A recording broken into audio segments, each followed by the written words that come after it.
What's up, everybody? I am Mega RetroMan, and in this video I'm going to be naming 3 retro games that I did not grow up with.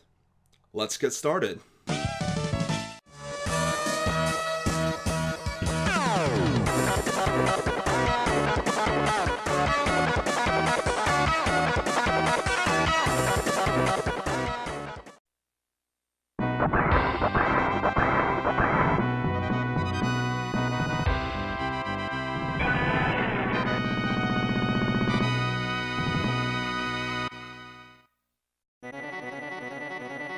Starting this list is King of Dragons by Capcom. I never saw this game at any of my local video stores. In fact, I've never come across the arcade game. You have 5 characters to choose from: a fighter, a cleric, a wizard, a dwarf, or an elf, to battle all types of mythical beasts such as wyverns, minotaurs, and cyclops. Considering the difficulty of this game, this had to have been a quarter muncher. I was first introduced to King of Dragons during an online Nintendo games tournament through Twin Galaxies. It took a little bit for me to get acquainted with the game, but figured out which character was best for me to get as far as I can with no continues. Today, I still hold the highest score on the Twin Galaxies leaderboard for this game, meaning yes, I have completed this game in 1 credit. It's not easy, but god, it sure is satisfying.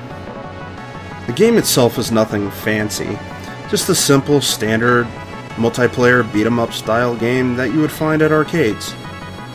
I unfortunately don't own a physical cart, but eventually I'd like to get my hands on one.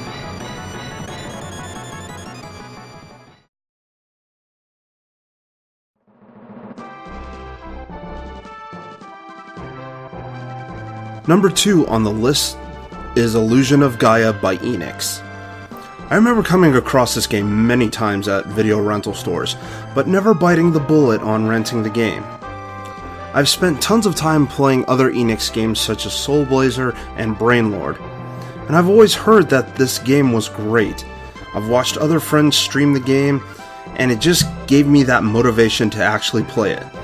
But it wasn't until last year when my buddy John Riggs said he was starting to play Illusion of Gaia that I finally cracked down and said I need to sit and play this too. So I did, and it was actually a very fun game. I'm actually very disappointed that I had not played this sooner. You start the game as a young boy named Will and can eventually change into different characters like the Dark Knight Freedon and the Ultimate Dark Warrior Shadow. Each character has certain abilities that will be useful for specific areas.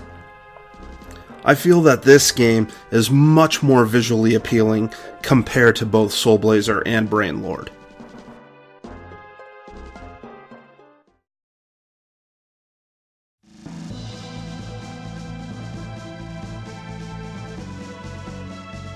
I'll bet you're surprised to see this game on this list, huh?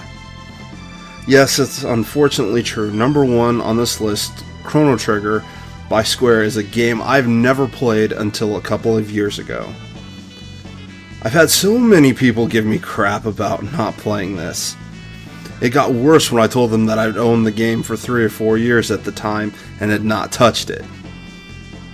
Now, I knew I was going to play this game eventually, just like all the others on my list of SNES games to play, but a friend of mine insisted that we play it immediately. So I finally got around to playing it, but have not finished it yet. So far, it is absolutely amazing. It lives up to the hype and the constant praise that it gets. I will be returning to this game for sure. I've loved the soundtrack for years, and I really enjoy that Dragon Ball art style by Akira Toriyama. And as someone who hasn't really watched gameplay of this title, it was really sweet to see how I met up with characters like Luca, Marley, and Robo. Lastly, I look forward to the time where I fight against Lavos.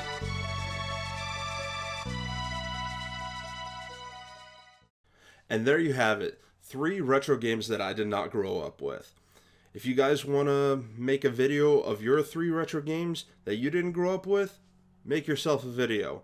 Otherwise, the comment section is down below. Thanks for watching, and I'll see you guys next time.